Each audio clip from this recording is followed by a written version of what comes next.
Je vais inviter notre sœur Mercedes à venir, s'il vous plaît.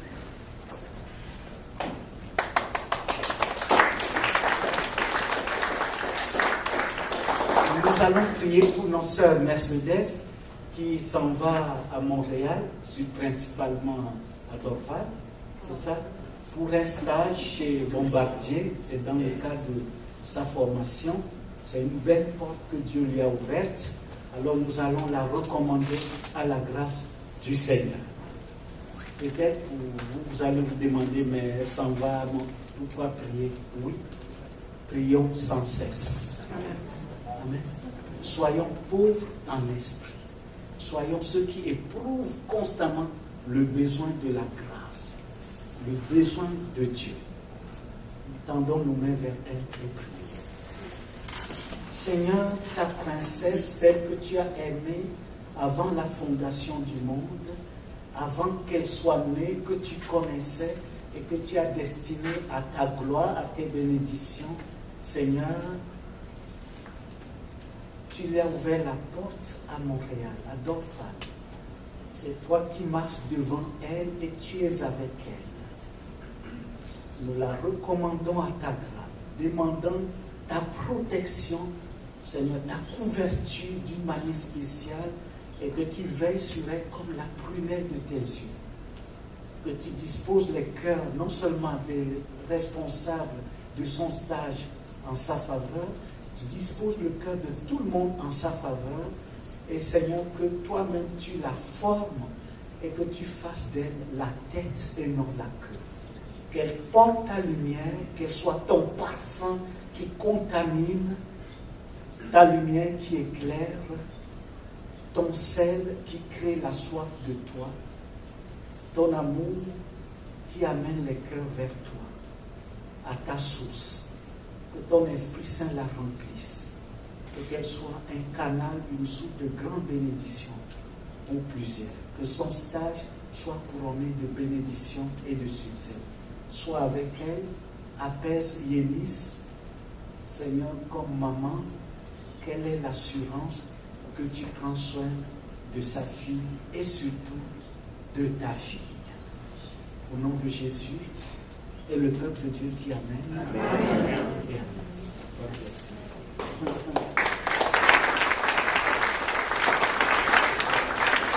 Eh bien, ce matin, nous allons continuer notre étude sur la beauté de la croix. Un jour, David Wilkerson de New York, ce pasteur, qui demandait à Nicky Cruz, c'était le chef des bandes criminelles, lorsque Dieu a demandé au frère David Wilkerson d'aller dans les bas-fonds de New York pour apporter la parole à ces jeunes criminels qui se rivalisent, qui revendiquent le territoire de la drogue et qui s'entretuaient entre eux. Et le chef, un des chefs des gangs, qui s'appelle Nicky Cruz, s'est converti et il est devenu, par la grâce de Dieu, messager du Seigneur à travers le monde, évangéliste donc. Et un jour, David Wilkerson a posé cette question à Nicky Cruz. Qu'est-ce qui fait que tu continues toujours à servir le Seigneur? Et il a répondu, écoutez bien sa réponse. Il a dit, je suis resté au pied de la croix. Amen. Je suis resté au pied de la croix. S'il y a quelque chose que le diable craint dans la vie du croyant, vis-à-vis des chrétiens, vis-à-vis du peuple de Dieu, c'est la croix. Parce que c'est à la croix que Satan a tout perdu. C'est à la croix où le mensonge du diable a été démantelé et Jésus a ruiné le mensonge, a détruit le mensonge, et c'est à la croix que Jésus a planté la parole de la vérité. Amen. Voilà pourquoi Jésus dit, Jean chapitre 19, verset 30, tout est accompli. Tout est accompli vis-à-vis de tout ce que le diable a fait vis-à-vis de nous. Tout est accompli juridiquement vis-à-vis de Dieu, parce que Dieu a ses exigences. Tout est accompli pour nous. Amen. Colossiens chapitre 2, versets 14 et 15. Tout est accompli vis-à-vis des puissants des ténèbres. Tout est accompli vis-à-vis de Dieu. Tout est accompli pour nous. Eh bien, ce matin, nous allons continuer notre étude sur la beauté de la croix, parcourant ainsi ce que le Seigneur lui-même avait dit dans Matthieu chapitre 5. Il faut le rappeler pour qu'on puisse on soit sur la même longueur d'onde. Nous partions d'un même pas. Dans Matthieu chapitre 5, verset 3, le Seigneur Jésus dit: heureux les pauvres en esprit, car le royaume des cieux est à eux. Pourquoi le Seigneur Jésus, dans le sermon sur la montagne, dès qu'il ouvre la bouche, il ouvre le chemin du royaume des cieux par cette parole d'être pauvre en esprit? C'est parce que le Seigneur Jésus se souvient, et il le sait, il est Dieu, il le sait, que le diable a volé à l'humanité tout entière. Le diable nous a volé les bénédictions dans lesquelles Dieu nous a établi l'homme dès le début, les bénédictions auxquelles nous étions destinés, ce à quoi Dieu nous a destinés. Le diable nous l'a volé par cette parole dans Genèse chapitre 3, versets 4 à 6, lorsque le diable dit à Ève: Dieu sait que le jour où vous en mangerez, vos yeux s'ouvriront et vous deviendrez comme Dieu. C'est ce que le diable a transmis, a semé dans le cœur, dans l'esprit d'Adam et Ève, en leur faisant croire qu'en désobéissant à la parole de Dieu, en faisant le contraire de la parole de Dieu, en rejetant la parole de Dieu, qui est la vie, qui est la vérité, qui est le salut, qui est notre destinée, qui est notre bénédiction, qui est notre chemin, le diable sait que lorsque nous demeurons dans la parole, si Adam et Ève demeurent dans la parole, fondés dans les Saintes Écritures, et que leur foi, leur vie est fondée sur la parole de Dieu, ils seront toujours soumis à Dieu, ils seront toujours nécessiteux de Dieu, ils seront toujours ceux qui éprouvent le besoin de Dieu, ils seront toujours ceux qui reconnaissent que Dieu est Dieu et qu'eux, ils ne sont que des créatures aimées de Dieu, et que la bénédiction de Dieu demeure sur eux. Mais le diable est venu pour déformer la parole de Dieu, pour les tromper et les amener dans le mensonge, en disant que lorsqu'ils rejettent la parole de Dieu, lorsqu'ils désobéissent à la parole de Dieu, ils deviendront eux-mêmes Dieu, donc n'ayant plus besoin de Dieu, ne manifestant plus le besoin de Dieu, ils seront en quelque sorte indépendants. Mais ce ne fut pas le cas. Ils ont été trompés, ils ont été meurtriers. C'est ce que Jésus dit dans Jean chapitre 8, verset 44. Votre père, c'est le diable. Il ne se tient pas dans la vérité. Lorsqu'il parle, il parle de son propre fond, car il est le père du mensonge. Le diable nous a trompés, nous a détournés de Dieu. Mais Jésus, lorsqu'il est venu sur terre, il ouvre le chemin du royaume des cieux en disant: soyez pauvres en esprit, c'est-à-dire ceux qui éprouvent le besoin de Dieu, ceux qui manifestent le besoin de la grâce, ceux qui reconnaissent qu'ils ont besoin de la grâce de Dieu, qu'ils ont besoin de Dieu, qu'ils ont besoin de l'amour de Dieu, qu'ils ont besoin de la présence de Dieu, qu'ils ont besoin de la parole de Dieu. En d'autres termes, ceux qui sont mendiants de la grâce. Amen. Vous savez qu'on peut être chrétien et puis ne pas être pauvre en esprit. C'est très dangereux. C'est facile de faire naufrage de la foi lorsqu'on n'est pas pauvre en esprit parce qu'on se suffit en nous-mêmes. Mais c'est de l'illusion. C'est de l'illusion. C'est pour ça que l'apôtre Paul écrit aux Éphésiens, lorsqu'il leur écrit, Éphésiens chapitre 5, Paul leur écrit au verset 18. Soyez remplis du Saint-Esprit. Et le mot qu'il utilise, c'est-à-dire, soyez continuellement en train de vous abreuver du Saint-Esprit. Parce que Paul leur recommande de chercher constamment Dieu, d'être pauvre en esprit, d'éprouver constamment le besoin de Dieu. En éprouvant le besoin de Dieu, ils seront toujours au pied de la croix. En éprouvant le besoin de Dieu, ils seront toujours mendiants de la grâce. En éprouvant le besoin de Dieu, ils prieront sans cesse. 1 Thessaloniciens chapitre 5, verset 16. Ils prieront sans cesse.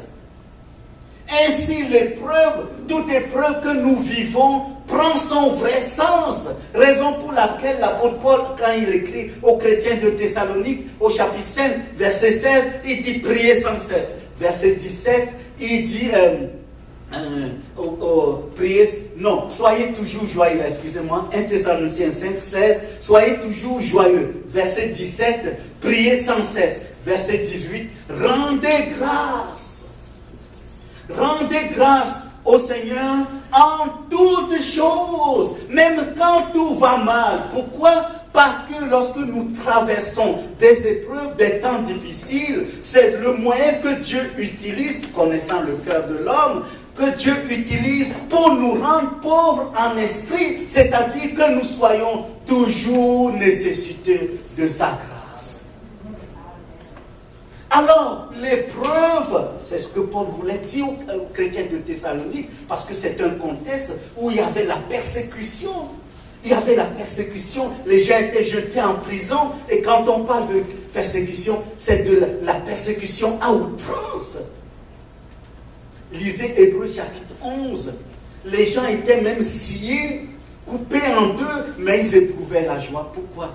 Ils étaient pauvres en esprit. Alléluia. Alors lorsque nous sommes pauvres en esprit, cela nous manifestons le besoin de Dieu, nous manifestons la grâce de Dieu, nous manifestons que Dieu nous sauve, que Dieu nous garde, que Dieu nous bénisse. Et cela nous amène au pied de la croix. Or, à la croix, le Seigneur Jésus a dit, tout est accompli. Ainsi, lorsque nous venons au pied de la croix, le Seigneur change notre statut, il change notre identité, l'identité que le diable nous avait donnée par le mensonge. Lorsque nous avons, Adam et Ève ont suivi le diable, ils ont perdu leur identité, l'identité que Dieu leur a donnée, ils l'ont perdue. Et lorsque nous venons au pied de la croix, Jésus change notre identité et nous donne un statut nouveau. Ainsi, nous portons la bénédiction. Jésus nous donne une nouvelle identité. Et cette identité, et c'est ce que nous parcourons dimanche après dimanche. En commençant par la lettre A. Aujourd'hui, nous sommes rendus à la lettre M. Qu'est-ce que nous sommes en Christ? Notre identité en Christ. La lettre M. Rachel, s'il vous plaît. La lettre M.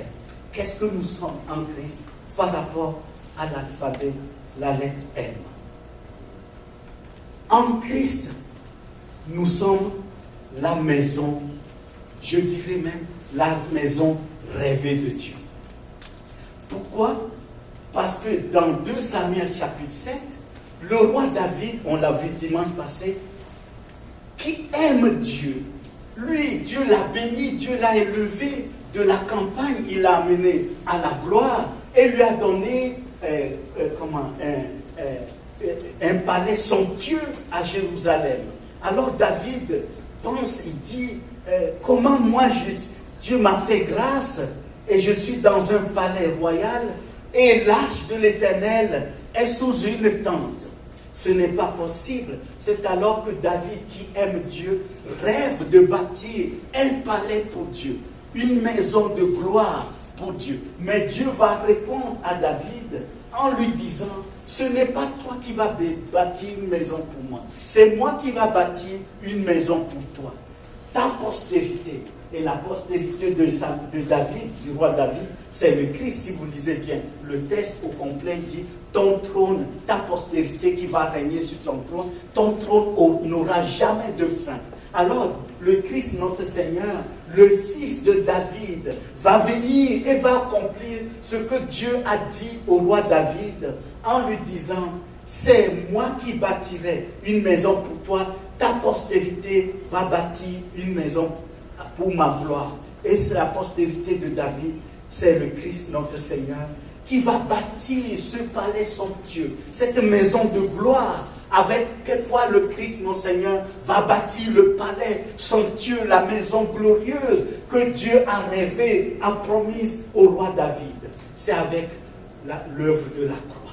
Car à la croix, le Seigneur Jésus a versé son sang. Lorsque nous sommes pauvres en esprit, lorsque nous avons réalisé que nous sommes perdus, que nous avons besoin de la grâce, nous avons besoin d'être sauvés et que le Saint-Esprit nous a conduits au pied de la croix, le Seigneur Jésus nous a pardonné, nous a purifiés par son précieux sang et nous sommes devenus le palais glorieux, le palais royal que Dieu a promis au roi David, que Dieu a déclaré, je bâtirai une maison pour toi, ta postérité, le Fils de Dieu. Jésus va bâtir ce palais royal, ce palais glorieux, par l'œuvre de la croix. C'est-à-dire, ce palais, c'est toi et moi. Voilà pourquoi l'apôtre Paul, qui est juif, bien averti, poussé par l'Esprit Saint, va dire dans 1 Corinthiens, chapitre 6, versets 19 et 20, ne savez-vous pas que votre corps est le temple du Saint-Esprit et que vous ne vous appartenez plus à vous-même, car vous avez été rachetés comment? À un grand prix par le sacrifice de la croix. Dieu ne va pas bâtir un temple avec ce qui est fait de main d'homme. Dieu va bâtir son temple par lui-même.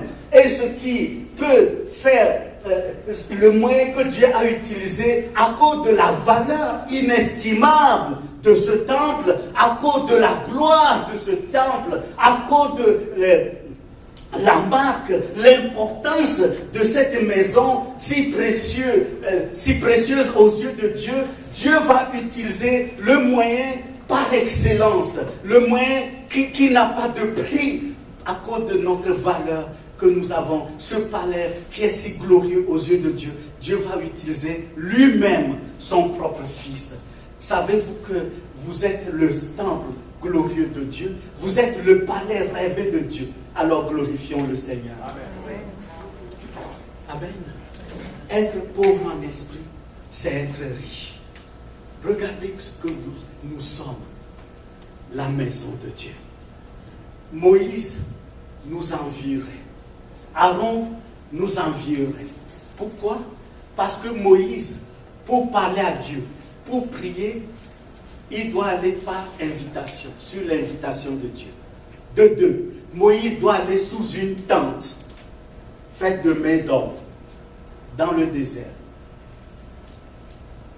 Aaron, pour offrir le sacrifice, il doit le faire selon les ordonnances de Dieu, et pas n'importe quand et n'importe où. Mais toi et moi, regardez-moi bien, toi et moi, nous transportons le Dieu glorieux. Amen.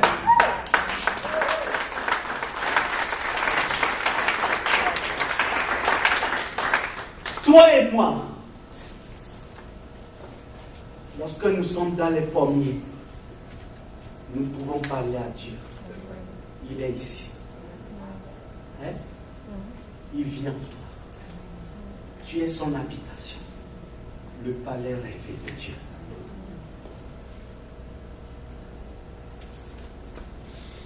Moïse, lorsqu'il revient de la montagne, les Juifs doivent se couvrir le visage. Mais la gloire de Dieu n'est pas à l'extérieur de toi. La gloire de Dieu est en toi. Amen. Amen. Tu es une maison enviable. Le palais glorieux de Dieu. Ne va pas quêter, ne va pas promener ta main dans ce qui souille la maison de Dieu. Ne va pas traîner la maison de Dieu, le palais glorieux de Dieu. Ne va pas le traîner dans ce qui est du monde. C'est de l'illusion. Honore le Seigneur. Tu es le temple glorieux, vivant, du Dieu vivant. La gloire de Dieu n'est pas en dehors de toi. Le Dieu de gloire est en toi. Amen. Parce que nous ne savons pas qui nous sommes et nous laissons le Québec à la merci de n'importe quoi.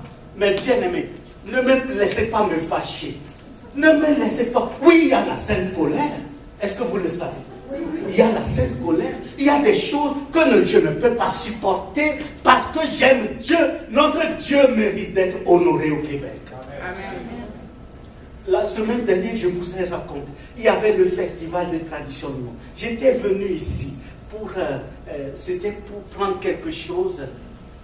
Alors il y avait un jeune homme qui était là comme agent de sécurité. Je me présente poliment et puis il dit, ah c'est vous le pasteur, est-ce que dimanche vous allez faire la célébration? J'ai dit oui. Et il dit, vous n'avez pas le droit. Et je l'écoute, j'ai dit, de quoi il cause? Il dit, vous n'avez pas le droit de mettre votre panneau d'annonce en bas pour que les gens, quand ils viennent au festival, voient que vous avez la célébration. Vous n'avez pas le droit de faire la propagande dans... Et je me suis dit, mais est-ce que le Québec, mais bien aimé, le diable a échoué? Allô? Le diable a perdu. Le diable a perdu. Si nous ne savons pas qui nous sommes, il va nous mener au bout des nez. Mais lorsque nous réalisons, selon les Écritures, je n'invente rien, que le Dieu de gloire habite dans son palais. Son palais royal, c'est toi et moi. Et je l'ai regardé, je dis, j'ai baissé la vitre de mon auto. Je lui ai dit, viens ici. Viens ici. J'ai parlé avec autorité. Viens ici. Je lui ai dit, d'où prends-tu cette autorité? Au nom de qui et de quoi? Regarde-moi bien. Regarde-moi bien.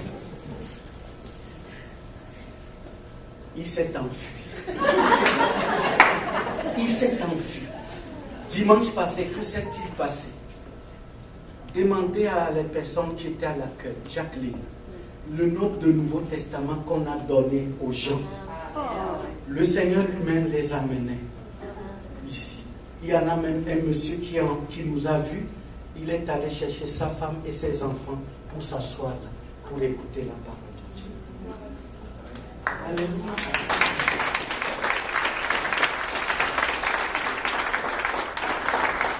Dieu nous a établis. Dieu nous a établis pour changer le cours de l'histoire du Québec. Alléluia. Mais d'abord, il faut que nous-mêmes, on sache qui on est en lui. Est-ce que vous savez que la parole de Dieu a une logique? Dieu a une logique. Selon la logique de Dieu, l'être précède le faire. Pour Dieu, on ne fait pas pour être. On fait parce qu'on aime. La religion dit faire pour être. Mais la parole de Dieu dit sois et tu feras. Mais pour être, il faut naître. Il faut naître de Dieu. C'est ce que Jésus voulait communiquer à Nicodème. Jean chapitre 1. Maintenant que nous sommes le palais glorieux de Dieu, la maison du Dieu de gloire, et que le Dieu de gloire habite en nous, le Dieu de l'impossible habite en nous, le Dieu des prodiges habite en nous, le Dieu créateur habite en nous, le Dieu la parole habite en nous, le Dieu l'esprit habite en nous, le Dieu de l'intelligence habite en nous, le Dieu de la sagesse habite en nous, le Dieu de l'autorité habite en nous, et que nous le transportons. Nous ne sommes pas comme Aaron et Moïse qui vont le rencontrer en dehors d'eux.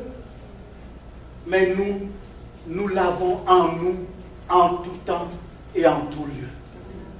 Qu'attends-tu pour te lever? Qu'attends-tu? Veux-tu avoir la visite de l'ange Gabriel? Il a déjà parlé. Il est en toi.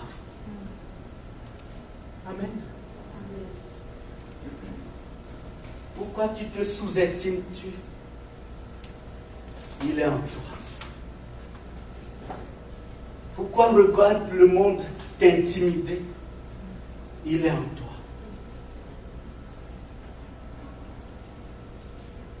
Alléluia. Amen. Lève-toi, parle et agis. Sois présent. Dieu veut faire la différence. Peuple du Seigneur. Alléluia.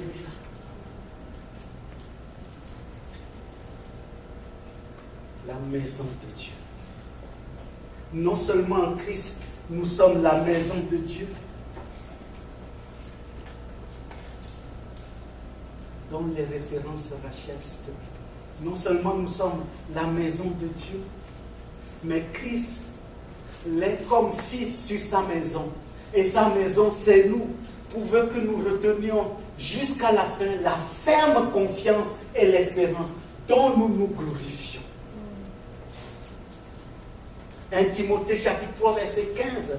Mais afin que tu saches, si je tarde, comment il faut se conduire dans la maison de Dieu, qui est l'église du Dieu vivant, la colonne et l'appui de la vérité.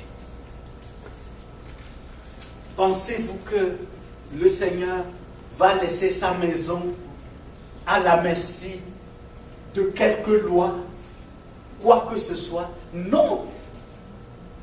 Dieu veille sur sa maison. Lorsque nous allons arriver à la lettre O, vous allez voir ce que nous sommes aux yeux de Dieu. Plus que sa maison.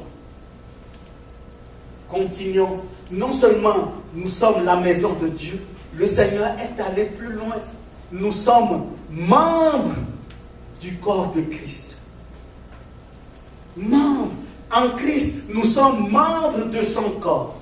Voici ce qui est écrit, selon qu'il est écrit dans 1 Corinthiens 6, verset 15.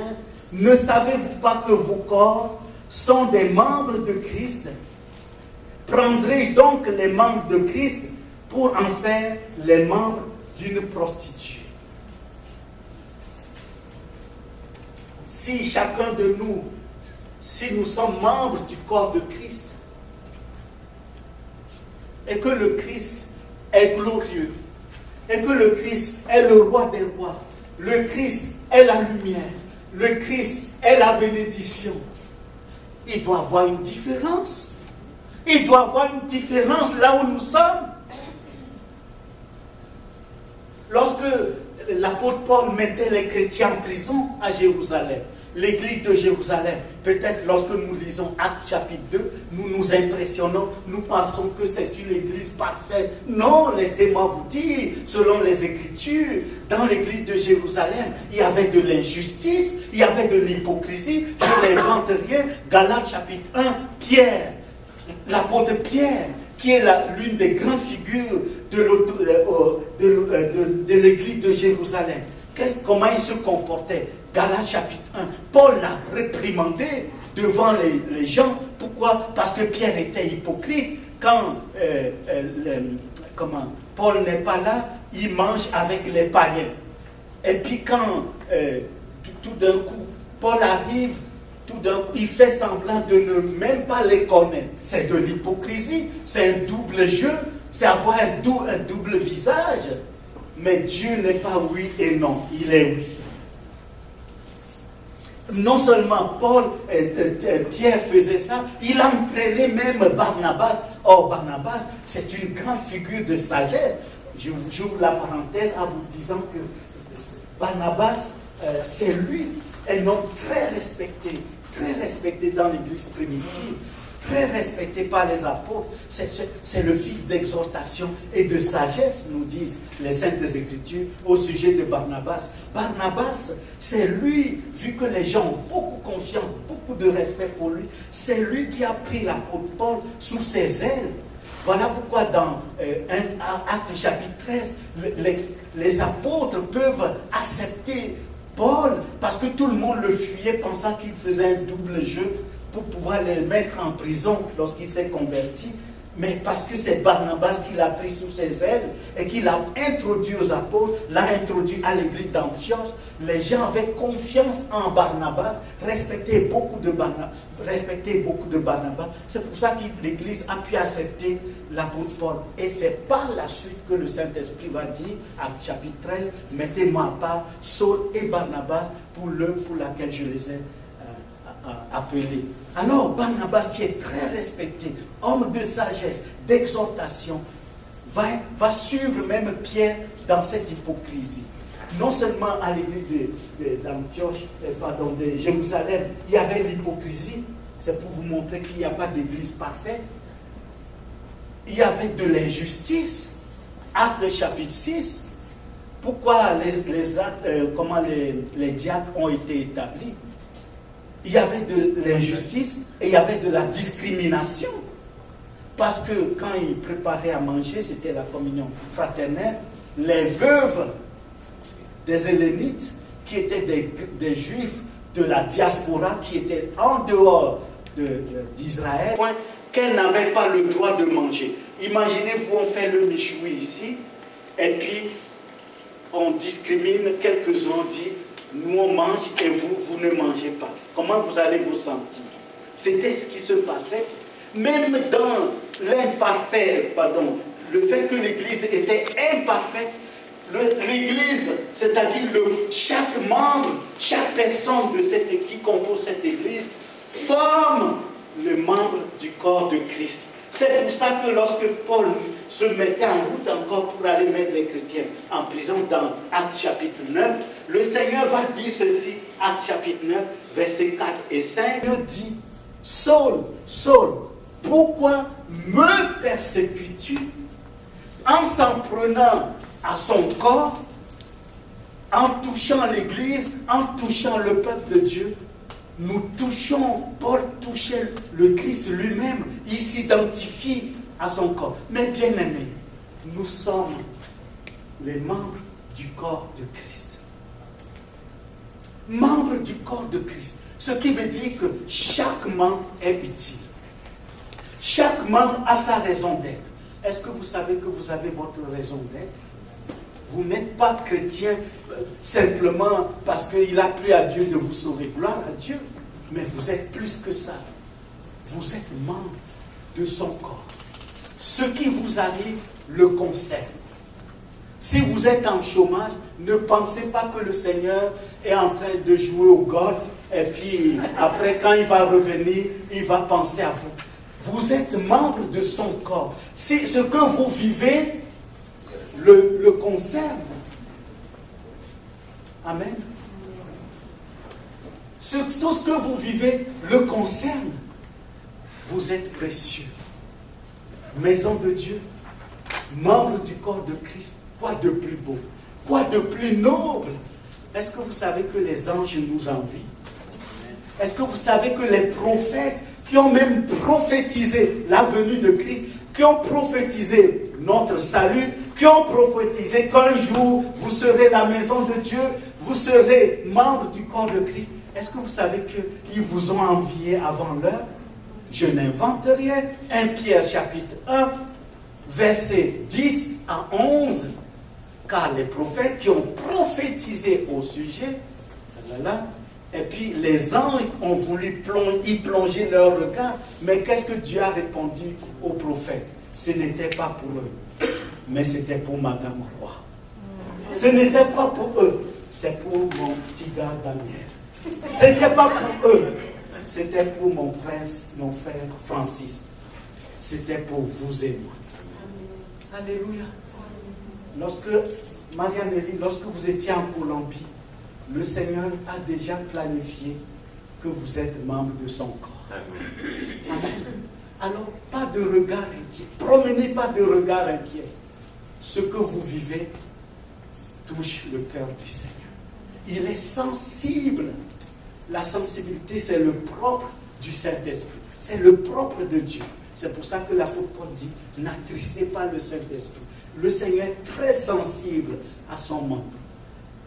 Mais bien aimés, reconnaissons la grâce qui nous est faite. Lorsque nous sommes allés au pied de la croix, non seulement nous sommes pardonnés, le Seigneur nous a bâtis.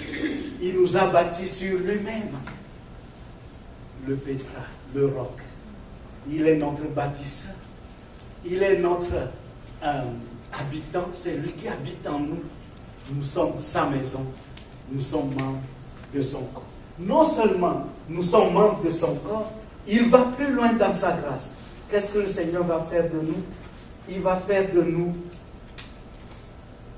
On continue, on fait. Il va plus loin. Dans sa grâce, le Seigneur va faire de nous des ministres.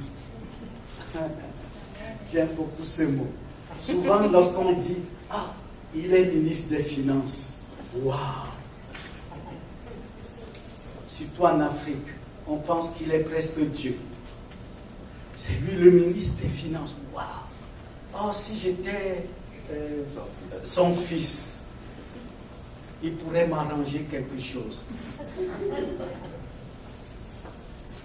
Lui, il est ministre des choses passagères, d'un régime qui ne durera pas. Mais toi, tu es ministre d'un royaume éternel. Amen. Alléluia. Ministre de l'évangile. Que dit le Seigneur? Matthieu chapitre 24. Le ciel et la terre passeront, mais mes paroles ne passeront pas. Sais-tu que tu es ministre de l'évangile? Tu es ministre de ce qui est éternel. Quoi de plus beau? Tu es enviable.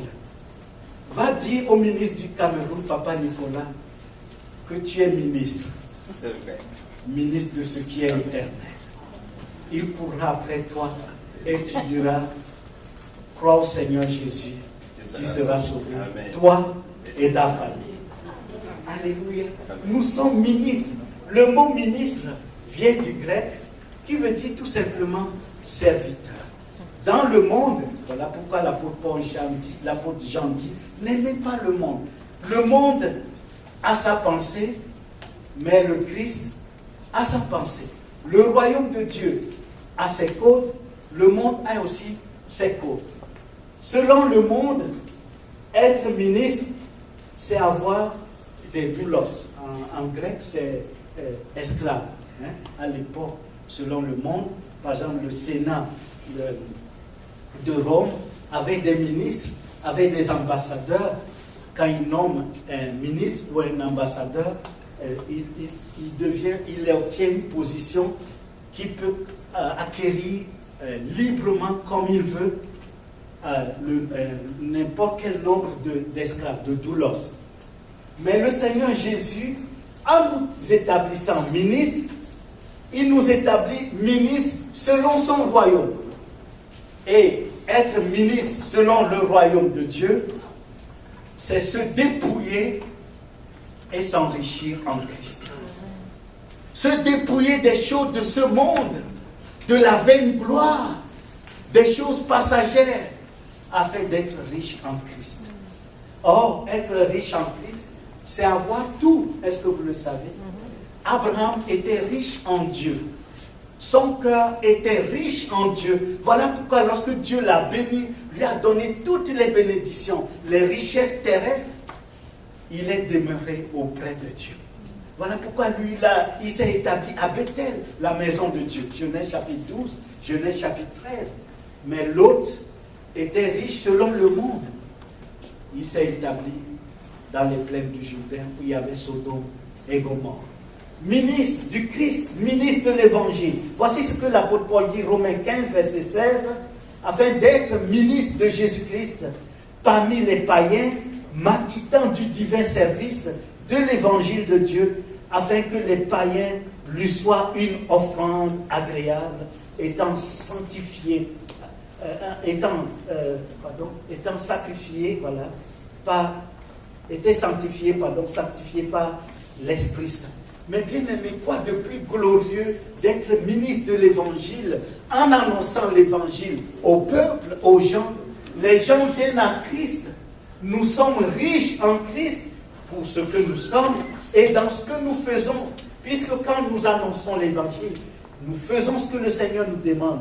Et quand les gens viennent au Seigneur, nous pouvons nous réjouir dans le Seigneur en toute humilité de ce qu'il nous a utilisé, nous a fait faire ce qu'il convient de faire, c'est-à-dire annoncer l'Évangile pour que des gens viennent au Seigneur.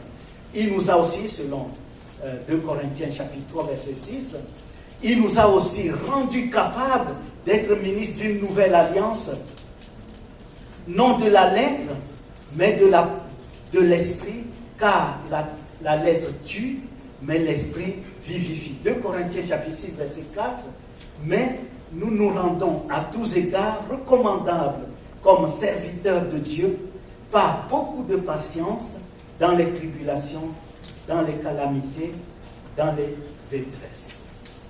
Ministre de l'Évangile, ministre du Seigneur. 1 Thessaloniciens chapitre 3, verset 2, nous envoyâmes Timothée, notre frère, ministre de Dieu dans l'Évangile de Christ, pour vous affermir et vous exhorter au sujet de votre foi. Alors, c'est toi qui es enviable. C'est nous qui sommes enviables. Pourquoi courir et chercher ce qui ne rassasie pas, ce qui n'amène nulle part, alors que ce que nous sommes est éternel. Et ce que nous avons en Christ est glorieux. Le monde cherche du succès. En Christ, nous avons le succès. Entendons-nous bien.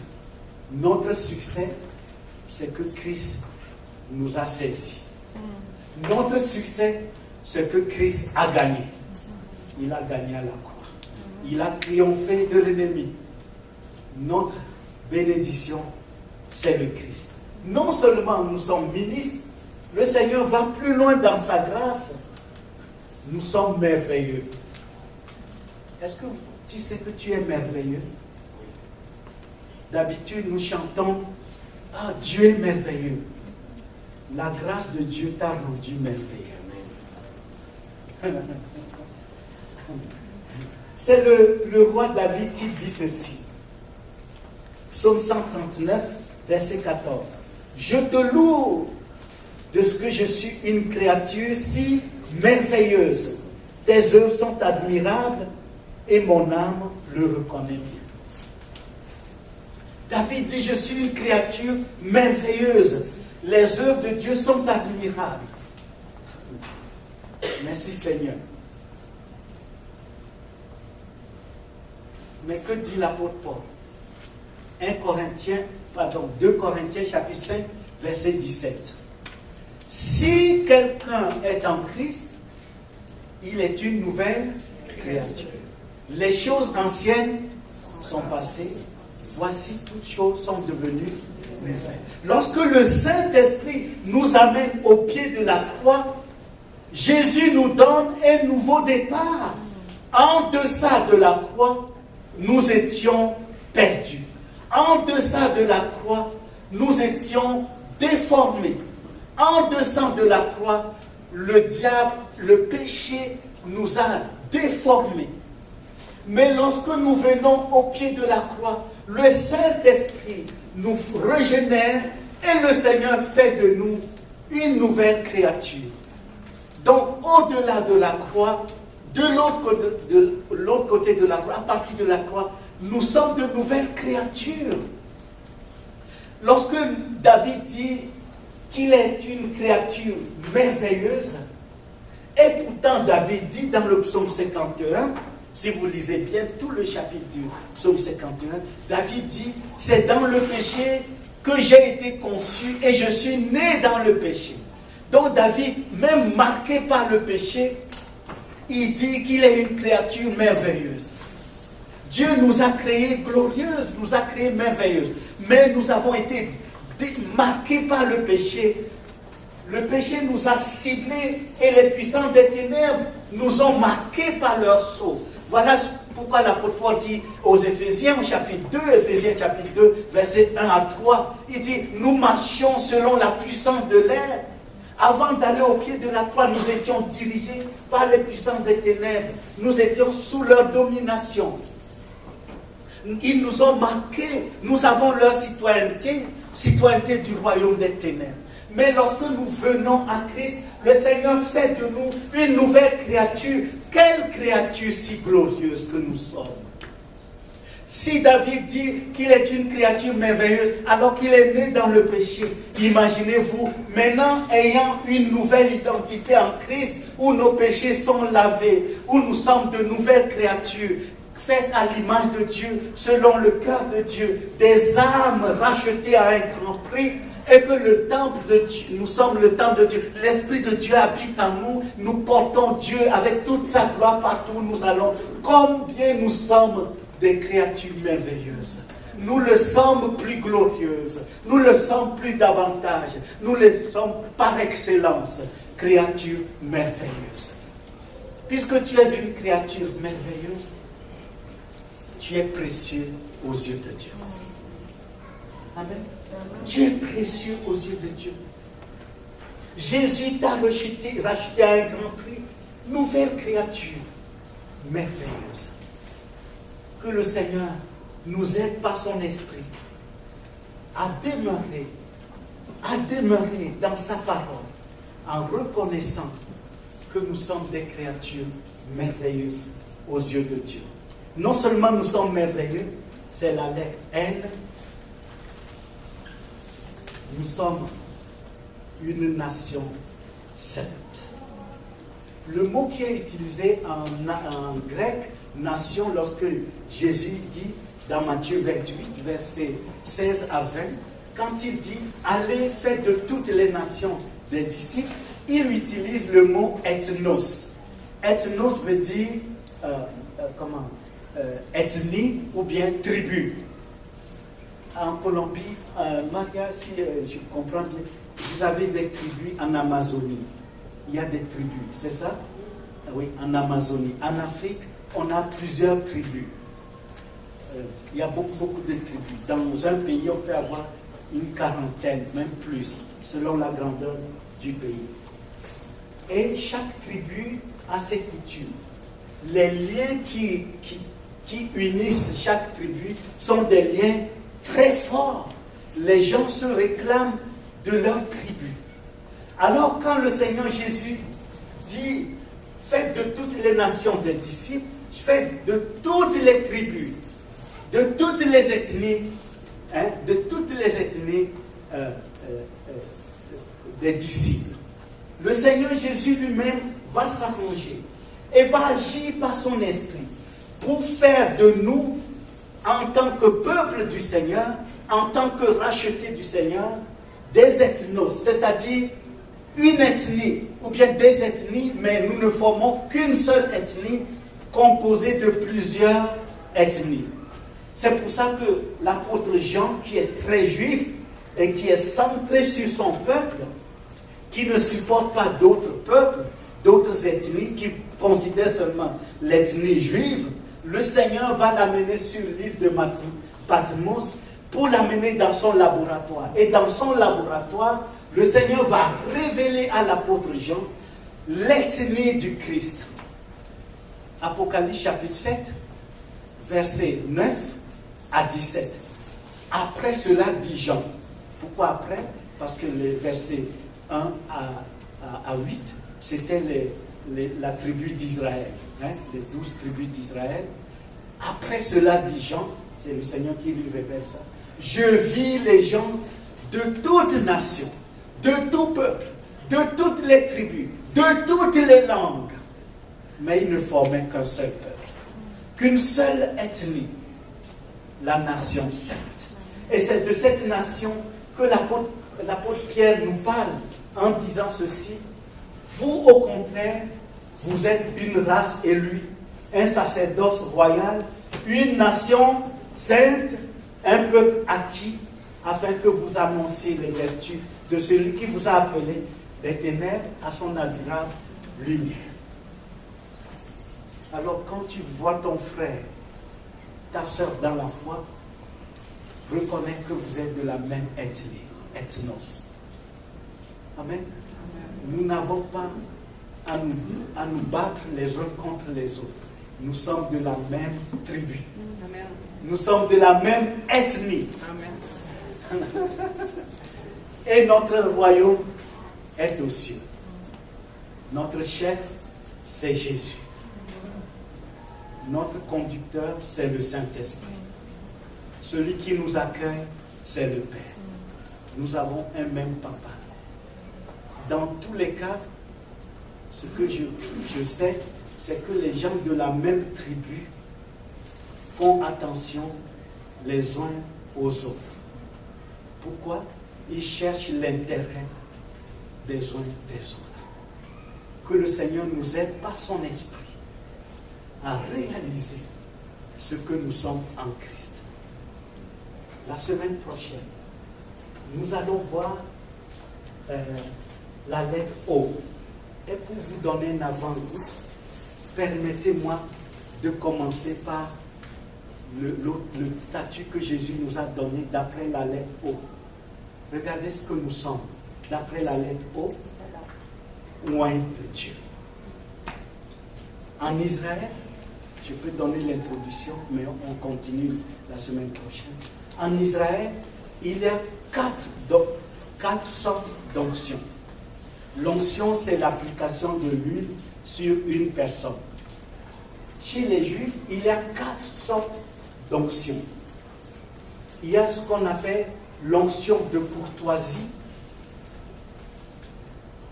Dans Jean chapitre 12, quand Jésus est entré chez un pharisien, le pharisien méprise Marie. Et pourquoi? Parce que Marie a versé l'huile sur les pieds de Jésus. Et Jésus dit aux pharisiens, je suis entré, dans Luc chapitre 7, je suis entré chez toi et tu ne m'as pas oint d'huile la tête. C'est l'onction de courtoisie qu'on appelle l'onction de politesse, d'accueil. Deuxième onction, l'onction médicale ou chirurgicale. Chez les Juifs, lorsqu'ils font la chirurgie dans l'Antiquité, ils appliquent comme médicament, comme application médicamentale, l'huile pour guérir le malade.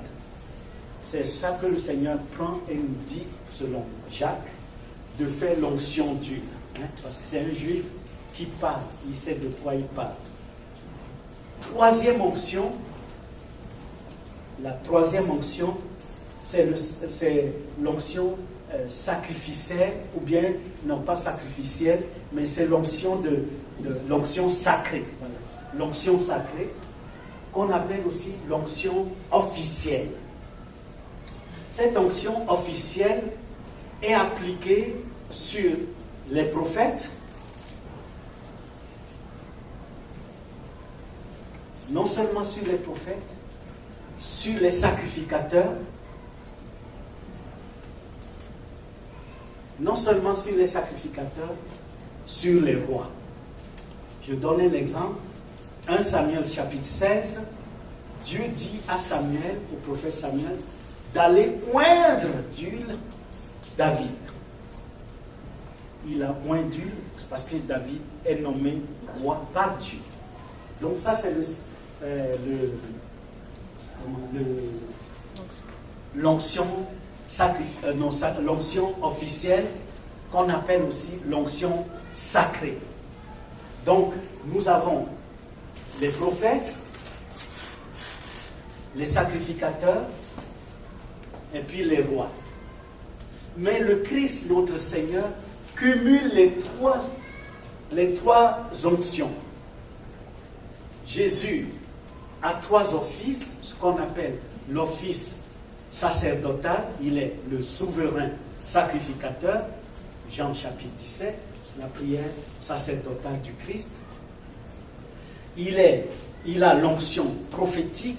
Jésus est le prophète que Dieu a promis à Israël lorsque Moïse dit dans Deutéronome chapitre 18, verset 15, « Après moi, l'Éternel suscitera parmi vous un prophète comme moi. » Non seulement Jésus est sacrificateur, non seulement qu'il est prophète, Jésus est le roi, l'office royal. Et Jésus, le Seigneur, cumule ces trois onctions, ces trois offices. Et nous allons voir la semaine prochaine comment en lui, comment en Christ, my God, comment le Seigneur va nous oindre. Et qu'est-ce que cela veut dire? Qu'est-ce que nous sommes? Puisque le Christ cumule les trois onctions. Il est sacrificateur, prophète et roi. Et c'est en lui que nous sommes oints. Qu'est-ce que cela veut dire? Et qu'est-ce que nous sommes? Et dernière onction, je vais regarder ma note.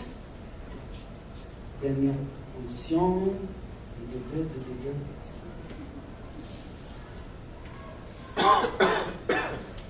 Dernière onction, ça les femmes vont aimer ça. C'est l'onction qu'on appelle l'onction ordinaire. Attention, quand on dit onction ordinaire, souvenez-vous d'Esther. Esther a mis combien de temps pour se préparer pour aller rencontrer le roi? C'est beaucoup d'années, beaucoup de temps. Ça, c'est l'onction ordinaire, c'est-à-dire l'onction toilettale. Ce qu'on appelle l'onction toilettale. C'est comme se mettre sur les 36. Hein? Il faut qu'elle soit vraiment chic, présentable, de manière que le roi puisse l'admirer.